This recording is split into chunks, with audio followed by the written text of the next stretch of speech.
ኖ የፍትህ ጥያቄ በገነፈለ ቁጥር የአምባገነኖች መንበር መንቀጥቀጡ የታሪክ ቋሚ ህግ እንደሆነ ቀጥሏል። ዛሬ በኢትዮጵያ ምድር እየታየ ያለው የህዝብ እንቅስቃሴ በተለይም የቤተ ክርስቲያን ህልውና ለመጠበቅና የንጹሃን ደም ለማስከበር የተነሳው የጋራ መነሳሳት የቤተ መንግስቱን ጸጥታ ደፍርሷል። አሁን መስቀል ይቆረጣል። መስቀል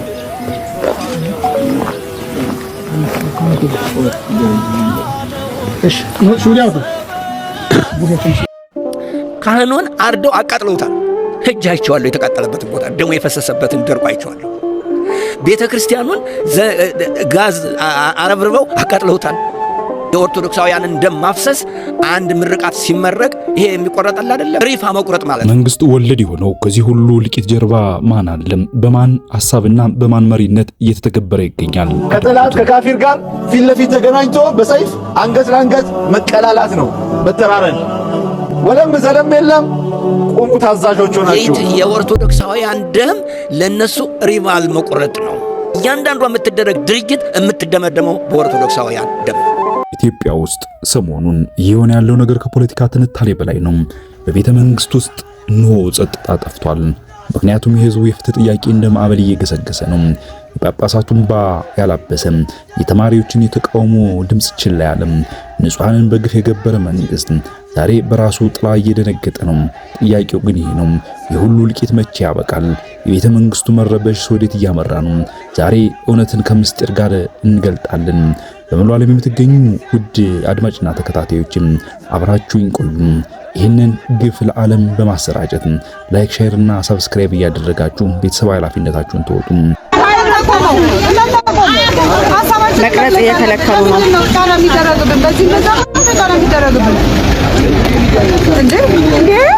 አረታው ችግሩ ከእናንተ ነው ማለት ነው። የራሱ መቀረጽ አለበት። በቤተ መንግስት ውስጥ ያለው መረበሽ የገዢዎች መደብ የአቅም ማነስን ያሳያል።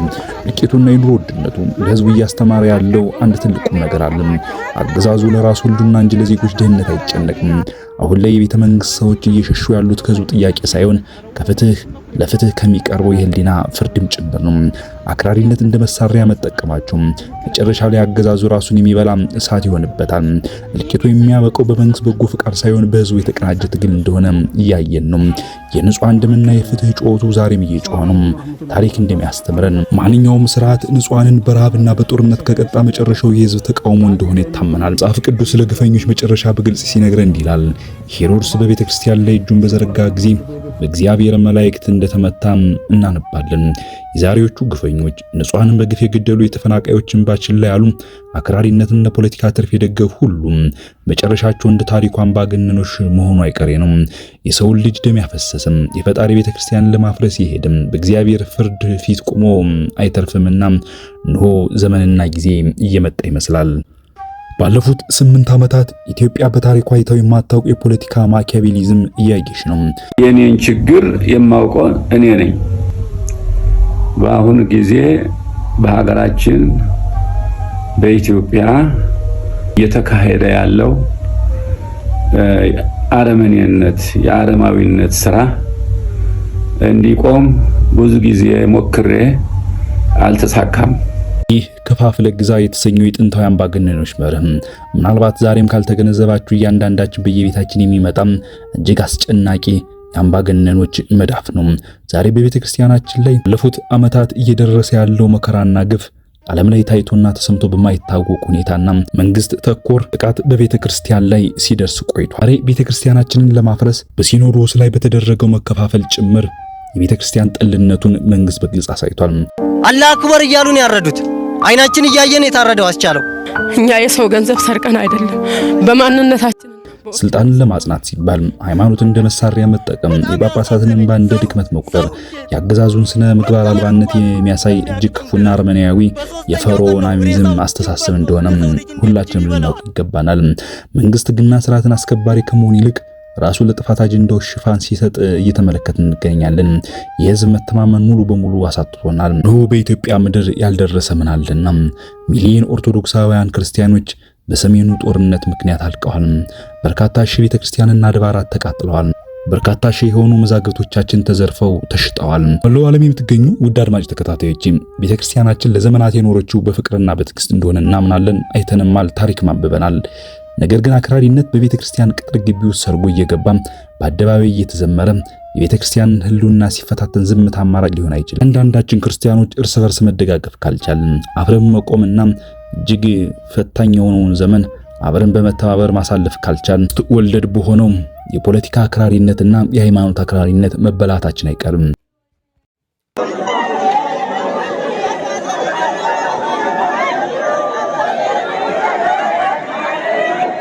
ባለፉት ጥቂት ዓመታት ብቻ በርካታ ሚሊዮን ኦርቶዶክሳዊ ክርስቲያኖች በጦርነትም በፖለቲካ ሴራም በተለያዩ ምክንያቶች እየተደረገ ከቦታቸው ከርስታቸው ከጉልታቸው እየተፈናቀሉ ያየን ነው። እኒህ አክራሪነት በቤተክርስቲያን ቅጥር ግቢ ውስጥ ሰርጎ ሰሞኑን የአርሲውን ጭፍጨፋ ተመልክተናል። ቢያንስ በየወሩና በየሁለት ወሩ ይህ አዲስ የሆነ እጅግ የሚያስከፋና በርካታ ምዕመናንና ክርስቲያንን መከራና ስቃይ የሚያደርስ በመንግስት የተቀነባበረ በአክራሪ ሙስሊሞች አማካኝነት የሚፈጸም ጥቃት ዛሬም ይቀጥላል። በአደባባይ እየተዘመረ የቤተክርስቲያን ህልውና ሲፈታተን ዝምታ አማራጭ ሊሆን አይችልም። እነዚህ ኃይሎች በራሳቸው ብቻ አይሰሩም። ከኋላቸው ያለው የመንግስት አቅጣጫ ጭምር እነርሱ የሚያበረታታና የፖለቲካውና የሃይማኖቱ አስፈጻሚ እንዲሆኑለት ቀኝ እጁ ሆነዋል። ነገርኩ ተደራጅና ይሄ ማህበረሰቡ ሌላ ሰው እየተመለከተ እስኪገደል ድረስ እየጠበቀ ነው እንጂ እኔ ፖለቲካ ድርጅት አቋቁሜ መሳሪያ ይዛችሁ ተዋጉልለት ይፈልጋል። ጥሪማ እኮ እያቀረ ነው። እና አቡነ ሉቃስ ተናገሩ፣ እኛም እየተናገርን ነው። እና አቡነ ይስሐቅ የሚባሉ ኢትዮጵያ ውስጥ ያሉ አባቶች ይናገራሉ። አንድነታችንን መጠበቅ ማለት አብሮ መቆም፣ መደራጀትና እንደዚህ ያሉ ሴራዎችን በአንድ ድምጽ መጋለጥ ነው። እኛ ኦርቶዶክሳውያን ክርስቲያኖች በመላው ዓለም የምንገኝ መደጋገፉና መተጋገዙ እስከሌለ ድረስ እግዚአብሔርም ሊረዳን አይችልም። መጽሐፍ ቅዱስ ስለ አምባገነኖች መጨረሻ በግልጽ ይናገራል። እንዲህ ሆኖ አይቀርም። እኒህ ፈርዖኖች ከቤተ መንግስታቸው ጭንቀትና መከራም በስቷል። የንጹሃን ደም ዛሬም እየከሰሳቸው ነው። ከፈርዖን እስከ ሄሮድስ ድረስ የንጹሃን ደም ያፈሰሱ ቤተ መቅደስን የደፈሩ ሁሉ መጨረሻቸው ውርደት ነበረ። በመጽሐፍ ሲናገር የሚበድሉ አያድሩ የሚል ቃል የዛሬው የፍትህ ጥያቄዎች መሰረት ነው። ታሪክ እንደሚያስተምረን ማንኛውም ስልጣን በግፍ ላይ ከተመሰረተ የቆመበት መሬት እየተናጋ መሄዱ የማይቀር ነው። አምባገነኖች በታሪክ ማህደር ውስጥ እንዳስከፊ ክስተት እንጂ እንደገናና መሪ አይታወሱም። በቃ እኔ አሁን የሚታየ ልክ መዶሻ ይዞ የማፍረስ ያህል ነው መንግስት እየሰራ ያለው። ስራውን ሁሉ ትቶ ይችን ቤተክርስቲያን መዶሻ ይዞ እያፈረሰ ነው ያለው። አሁን በቤተ መንግስቱ ላይ ያለው ጫጫታሚ ነው።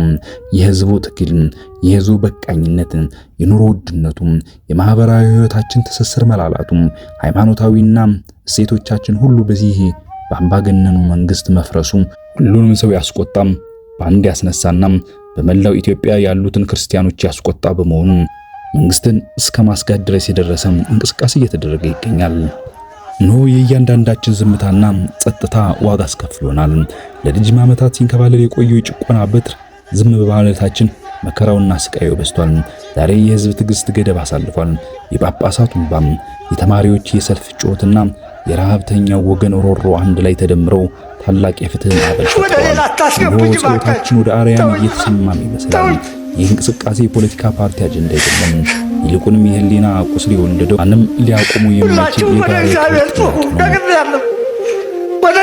ዛሬ ቤተ መንግስት ውስጥ የሚሰማው ድምጽ የሰላም ሳይሆን የድንጋጤ ነው። ገዢው አምባገነኑ አምሳለ ፈርዖን ኖ በፕሮፓጋንዳ ማማው ላይ ሆኖ የሰላም ስብከትን ቢደሰኩርም ከስሩ ያለው መሬት እየተናጋ መሆኑን ያውቀዋል። መረጃዎች እንደሚያሳዩት የቤተ ክርስቲያን ክብር ለማስጠበቅና የፖለቲካ ሴራዎችን ለማጋለጥ የሚደረገው የተቀናጀ እንቅስቃሴ የስልጣን ኮሪዶሮችን እያናወጠ ነው። የጭቆናው መዋቅር መፍረሱን የሚያሳዩ ምልክቶችም እየታዩ ነው። በቃን፣ ግፍ በዝቶብናል፣ መከራ በዝቶብናል። የኑሮ ውድነት ህሊናችን አዙሮታል። ሰው ወጦ መግባት አልቻለም፣ መንቀሳቀስ አልቻለም። ሰው በመከራና በችግር በስቃይ ውስጥ እየኖረ ነው።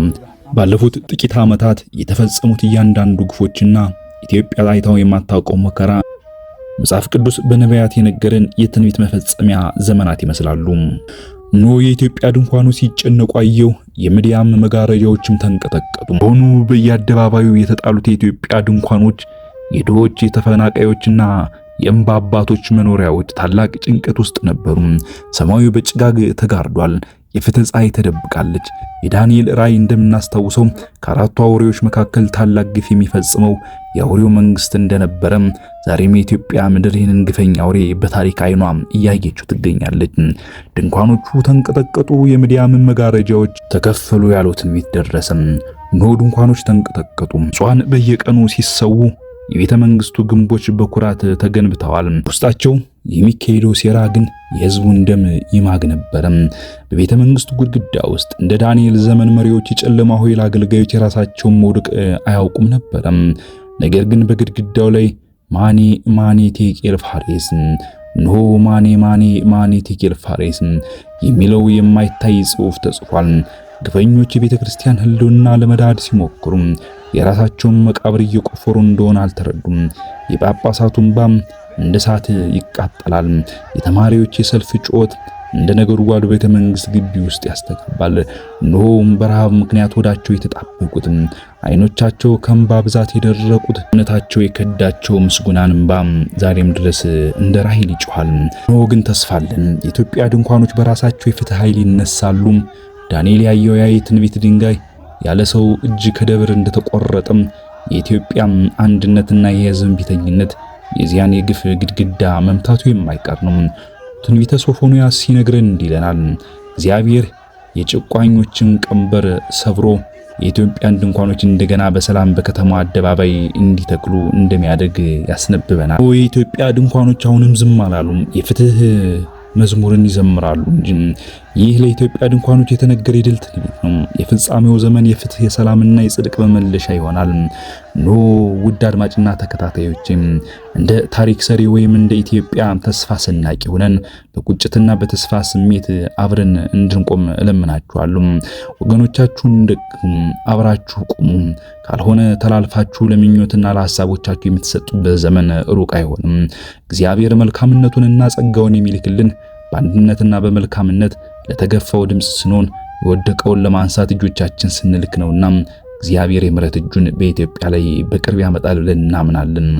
በመላው ዓለም የምትገኙ ውድ አድማጭ ተከታታዮች ይህ የሚደረገውን ግፍ ለሌሎች አጋሩት። እንደጋገፍ። ላይክ እያደረጋችሁ ለሰዎችም ሸር እያደረጋችሁ አጋሩት። መረጃዎቻችን በሰፊው የምናቀርብበት ቀጣይ ፕሮግራሞች ይኖርናል። ሰላም ለሀገራችን ለኢትዮጵያ፣ ሰላም ለዓለም ሁሉ። በሐሳብ መስጫ ሳጥን ሐሳባችሁን በማስቀመጥ መወያየት ይቻላል።